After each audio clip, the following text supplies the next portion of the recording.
ఓం శ్రీ మహాగణపతయే నమః. అందరికీ ఓం నమ శివాయ. ఓం నమో భగవతే వాసుదేవాయ. ధ్రువచరిత్ర 8వ భాగానికి మీ అందరికీ స్వాగతం.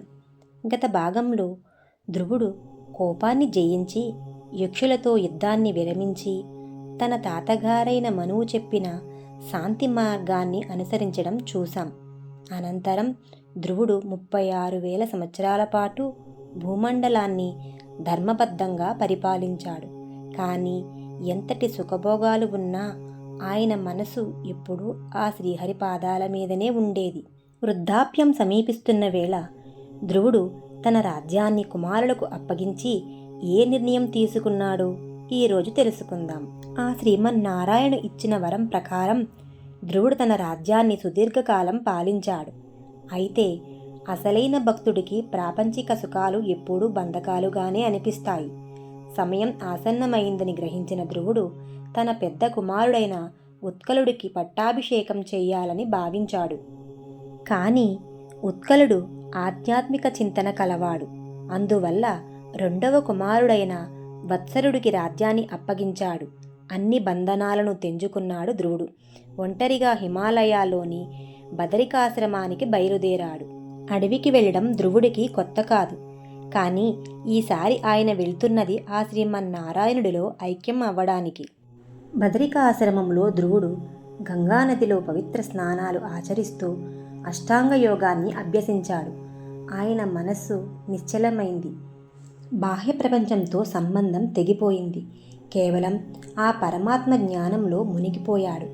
ఆయనలోని భక్తి ఎంతగా పెరిగిందంటే ఆయన కళ్ళ నుండి ఆనంద బాష్పాలు కారి శరీరం పులకరించింది.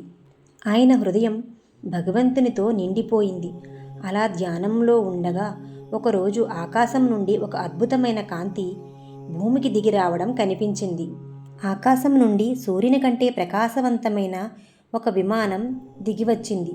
ఆ విమానంలో విష్ణుమూర్తి పార్షదులైన నందుడు మరియు సునందుడు ఉన్నారు. వారు చూడడానికి సాక్షాత్తు ఆ విష్ణుమూర్తిలాగానే 4 చేతులతో శ్యామల వర్ణంతో ఉన్నారు. వారు ధ్రువుడు దగ్గరకు వచ్చి ఇలా అన్నారు: ఓ మహాభక్త, నీ తపస్సుకు, నిష్కల్మమైన భక్తికి సాక్షాత్తు ఆ శ్రీహరి ప్రసన్నుడయ్యారు. ముల్లోకాల్లో ఎవరికీ దక్కని అత్యున్నతమైన స్థానాన్ని నీ కోసం సిద్ధం చేశారు. ఈ విమానమెక్కి మాతో పాటు వైకుంఠానికి బయలుదేరు. సాధారణంగా మనుషులు చనిపోయిన తర్వాతే ఆత్మ మాత్రమే వెళ్తుంది. కానీ ధ్రువుడు కోసం భౌతిక శరీరం పరమపదానికి వెళ్లే అద్భుత అవకాశం లభించింది. ధ్రువుడు విమానం ఎక్కబోతుండగా సాక్షాత్తు మృత్యుదేవత వచ్చి ఆయన ముందు మోకరిల్లింది. ధ్రువుడు ఏమాత్రం భయం లేకుండా ఆ మృత్యుదేవత తల మీద పాదం మోపి నిచ్చెనలా వాడుకుని విమానం లోపలికి అడుగుపెట్టాడు. అంటే భక్తి ముందు మరణం కూడా దాసోహం అని ధ్రువచరిత్ర మనకి చెబుతుంది. మృత్యువును జయించి సశరీరంగా వైకుంఠానికి బయలుదేరిన ధ్రువుడి ప్రయాణం ఎలా సాగింది? ఆయనకు దారిలో ఏమేమి కనిపించాయి? చివరిగా ఆయన పొందిన ఆ శాశ్వత స్థానం ఏమిటి? వచ్చే భాగంలో ధ్రువ నక్షత్రం యొక్క రహస్యం మరియు ధ్రువచరిత్ర ముగింపు ఘట్టం గురించి తెలుసుకుందాం. ఈ అద్భుతమైన గాథను మీ పిల్లలు మరియు మీ మిత్రులతో పంచుకోండి. ధన్యవాదములు.